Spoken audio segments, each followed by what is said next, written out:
All right, thank you for having me here today. Like Ina said, I am a project coordinator at Walker Information. So I kind of look at the data in a different way because I'm not the one actually doing the analysis behind it. I'm the one that takes the data and then presents it to our clients in the long run. So I still have to have an understanding about it, but I don't maybe look at it in the original way that you would think.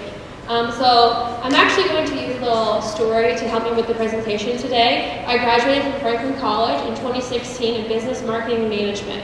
Franklin is a liberal arts college, so I just didn't get an understanding in marketing management. I had classes like business statistics and other courses along that line. So there I had a professor, I call him Professor Jim, who said that this was the class that kind of weaned everyone out. So either you made it or you didn't in the business department at Franklin, and the business class was what made it for you. So only about 10 of the 40 students who started the class would likely pass it. And those 10 throughout the years usually always came back to him sometime in their life and said, thank you for making that class what it was, for making it so difficult, because now I have this understanding in stats that I might not have had at a different college or in a different class. So I took that kind of back in my mind. I was one of the 12 that actually passed the class. But then I went on to work at Angie's List in Marketing Analytics Department. And I kind of always had that thought in the back of my mind, like, okay, this is it. I'm going to have to go back to Professor Jim and say thank you for making my life so miserable during that semester in college of business stats. However, I made it through my job at Angie's List, and I said, no, I'm just too stubborn. I'm not going back to Professor Jim yet. So then I've been a project coordinator at Walker Information for about 2 years. Walker Information is a business-to-business market research company. We have about 100 consultants and employees at Walker Information, and it was founded by Dorothy Walker, our CEO's grandmother, about 79 years ago, right here in central Indiana. And our purpose is to create unparalleled experiences for customers. So if you were like me when I first started at Walker, you say, okay, so what exactly do you do again? Unparalleled experience for customers. That can be, a fairly wide range of things. So I would say, to make this more applicable to you, say that last night your computer crashed while you were working on a project. So you had to call your computer Apple, HP, Dell, your tech support company, and they told you that the only way that you could fix your computer was to wipe it clean. You had to lose everything. Those spring break photos you hadn't finished editing yet, those are gone. So you say, okay, the tech support guy, he probably knows what he's doing. Little did you know that it was day 5 of him on the job, and he had about 2 hours of training before you got on the call with him. So you say, okay, you wipe your computer clean, but then you talk to your tech guru buddy the next day, and he says, no, dude, all you had to do was wait 20 minutes, give it a reboot, and you would have been fine. You lost everything for no reason. So you think about it and you're like, wow, I shouldn't have listened to this tech support guy. I wish I could give my feedback and tell him what I really thought about my time with him. Well, then you get an email on your phone to fill out the survey. And you unwreath your wrath and rage in this survey. And I doubt it actually crosses your mind about who comes up with the questions, who says what answers they get to choose. And you probably are thinking, does this actually matter? Should I even give my negative feedback? Is anyone listening? This is probably just a waste of my time. However, the answers to those questions are Walker Information. We are the ones who mostly come up with those range of questions.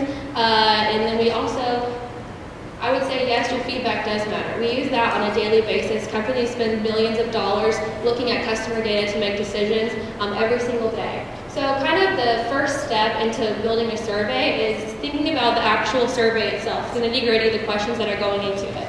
So you can see this by looking at a question set. So what questions are important for your tech support survey? And then you also look at the target respondent. Who do we want to take this survey? Do we want someone who maybe spent 5 minutes on the phone with a tech support guy and then hung up? Probably not, because they actually aren't going to give us valuable feedback. But you, who spent 2 hours on the phone walking through it and being one-on-one with the tech support guy, you actually are the one that we want your feedback, because you have a full experience about it.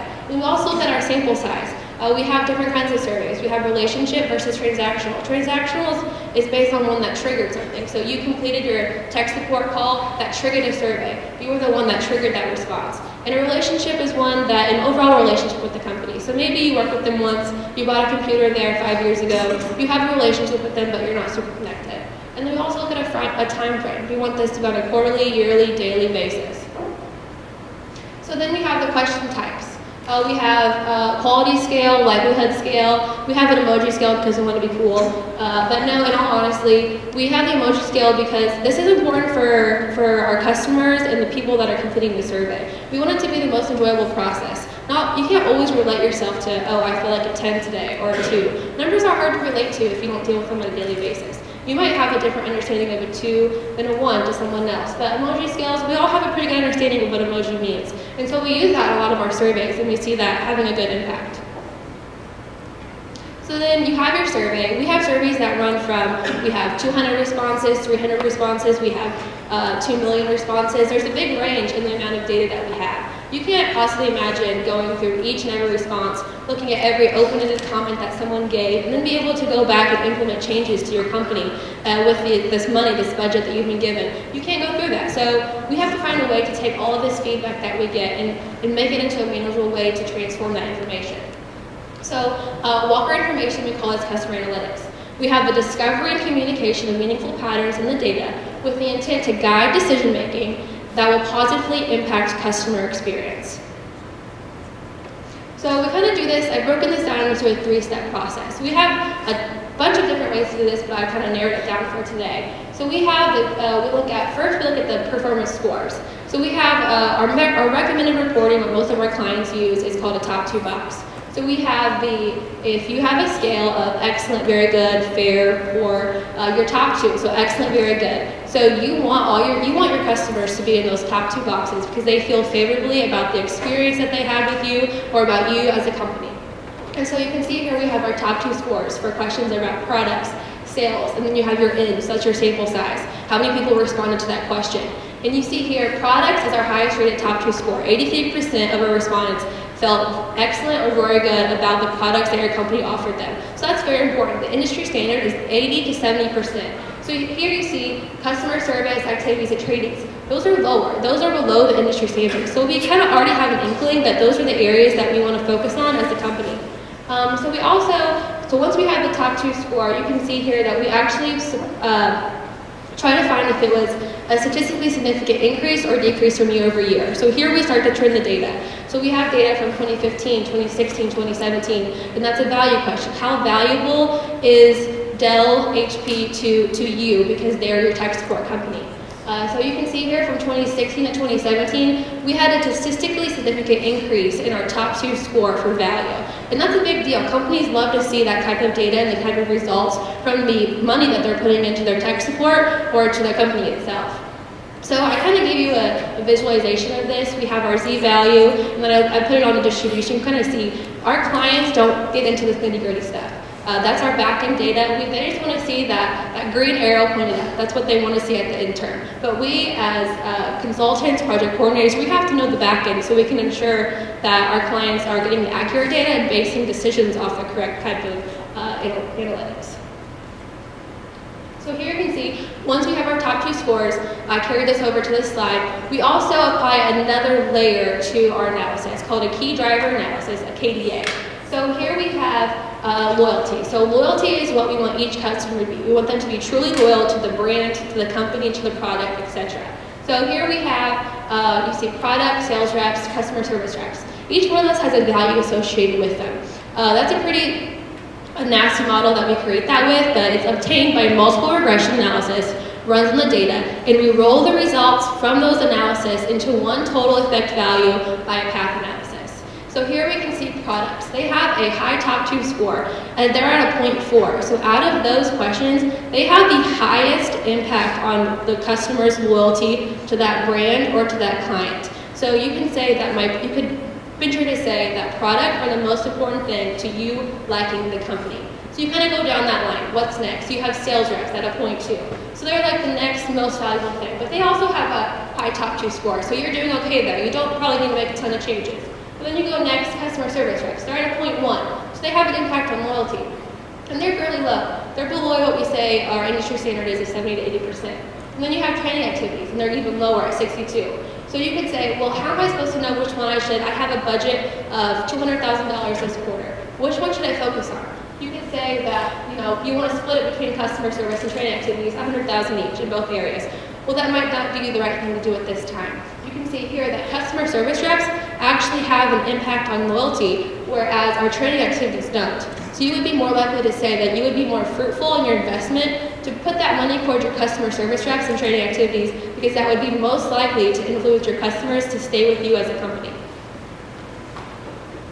So to kind of wrap this all up and put it into a visual setting, here's what a client would like to see. They don't want to see that dirty data on the back end. They want to see what they can visually take back to their investors, to their leaders, their bosses, and say, here's what we need to focus on, here's where you should put your money, here's what will keep our clients at our company. So you could say, we have our x-axis, which is the top 2 score, 80%, that's our industry standard. Point 1 is what we use for loyalty. And then for our impact on loyalty. And then you can see here products. What I said, they could keep doing what they're doing, which is a leverageable strength. Then you have your sales reps and your customer service center, which is a critical improvement area, where they need to focus their time and energy and money. And you can see sales reps is higher on the y-axis because of their impact and loyalty. So that should be your #1 focus. But you shouldn't forget about customer service center. You can't just, take all of your time and energy money from one area and put it to the other and think it's going to be still successful. You have to find that balance, and that's a moving target each year. So here's where I kind of nerd out and get very excited about what we do in customer service, customer relationship programs. So here we have a little example. So 2015, 2017, we have our sales reps results for the top 2 score. 2015, they were very low, 41%. But so they had 33% of their customers were up here in the far right, truly loyal bracket. So they're pretty low. A lot of them are down here in high risk and trapped. If you're in high risk and trapped, you're probably going to leave the company. You don't really have a tie to them. You don't feel connected. You're not happy. You're probably just there because you have an investment in the company. You've already spent money on a computer. So you're kind of tied there, but you really don't want to be there. Someone comes along and says, hey, I have a better offer for you. I'm probably going to leave. So you really don't want your companies to be, or your clients to be high risk or trapped. So what we do is we take this feedback and we say, okay, we help the client kind of build a plan for what they should do in the future. They should probably hire a new sales team manager. They should look at trading on their old technology. So these are things that we implement throughout the years. But then we keep running the survey. And I think an important step here that people forget about is consistency. One of the main points of my job is the fact that I have to control the survey itself. The client can't come back and say, I want to tweak this question a little bit. We have surveys that are in 40 different languages. They can't change the translation of that language because that could change the meaning of the question. And then we would break trend. We could no longer trend that data. We'd have to start over year. So I think it's that controlling those variables is very important. So see here from 2015, 2016, 2017, you see those top 2 scores rising up. So from 2015, 2017, you have a plus 16 increase in the top 2 score. That's a great increase that we want to see. But then you see over here, which is even more important, you see those people that were high-risk trapped. They're moving through the matrix up into truly loyal. So they're much more likely to stay with your company. We have the ability to apply monetary value to those clients or those companies that stayed with you. So you can see a plus 25% gap. That's saving the company big money, and they love to see those types of results.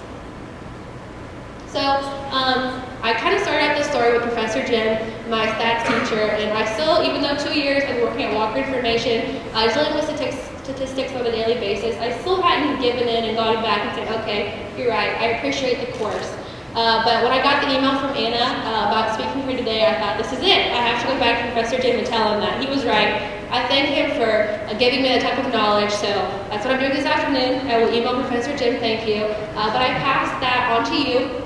But you may not be going to school for statistics. I didn't. You may not be even using it on a daily basis. But I bet one day down the road, you'll probably find that little bit of knowledge in the back of your head that you remember how to do a two-tailed t-test or something, and you'll pull that out of the back of your mind. So email your professors, email your teacher, and say thank you for passing that along to you.